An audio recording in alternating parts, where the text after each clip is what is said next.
Hello. So, a bunch of my friends convinced me to start uploading updates to this project to YouTube, and I thought that sounded like a pretty cool idea too. So, I'm gonna start making these kinda longer form videos where I go more in depth into all of the parts and just kind of show off what I have. I don't really have like a script for this. I don't even think I'm going to edit these. I think these are just going to go straight from my camera roll up to YouTube. So we'll see how that goes. But anyway, so the project that I'm working on is I'm going to design and build a clock that uses Nixie tubes to display the numbers. And so if you don't know what Nixie tubes are, they're these things.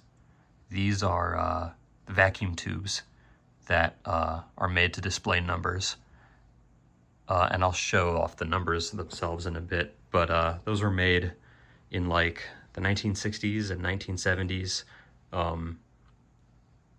They were obsoleted pretty quickly by LEDs, but people kind of associate the Nixie tubes with kind of like a steampunk retro kind of vibe. And so I thought it would be cool to build a clock out of that. Yeah, these ones are actually made in Soviet Russia, which is kind of interesting. But anyway, I've got 6 of these tubes. I got the ones over here, and then the one over here that I'm testing. And I've got it hooked up to all of this breadboard circuitry that you've been looking at. So a lot of this stuff isn't even hooked up right now. I just kind of put it on the board, like for future use. So the way that it works is you've got 12 volts of power coming in from this power supply, which is turned off right now. I'm gonna have to remember to turn that on when I show it off. So it goes into here, and then this little chip converts it to 5 volts for the Raspberry Pi Pico, which I'm not using right now. But this will eventually be used to actually like count the seconds and keep the time. And this is also the Wi-Fi model. So I was thinking about using that to display more than just the time, maybe like fetch the weather, and then, so it'll have 6 tubes, right? And I'm thinking it'll be like hours, minutes, seconds. But then if I do the weather, it could be like temperature, humidity, percent chance of rain, maybe. I don't know, we'll see. Anyway, so this 5 volts powers the Pi here, and a couple of the chips around the board, like these chips. Oops, it focused on my hand. Yeah, these chips, well, actually, I'll get to those in a minute. And so the 12 volts also goes to this, which is the high voltage driver that converts it to the 170 volts that the Nixie tube needs.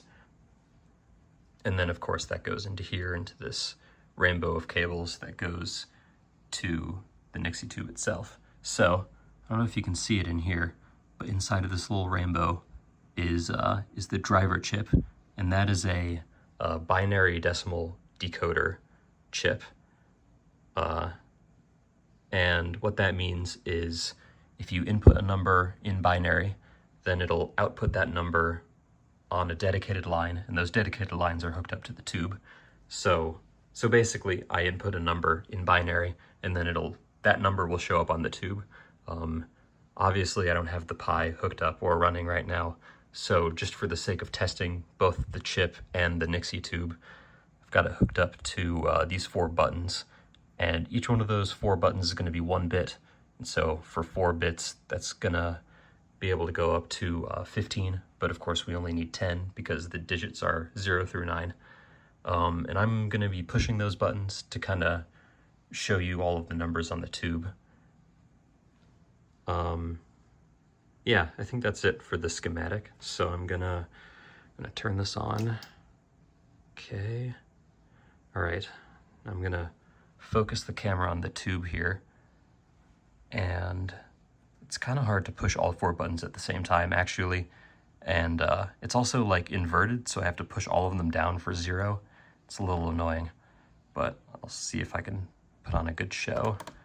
Yeah, so there's 0, right? And then there's 1, 2, 3, 4, 5, 6, 7. Oh, I wasn't pushing down one button. Okay, 8, 9, and then all of the other ones are blank because it only goes up to 9. So yeah, it just goes from 0 to 9.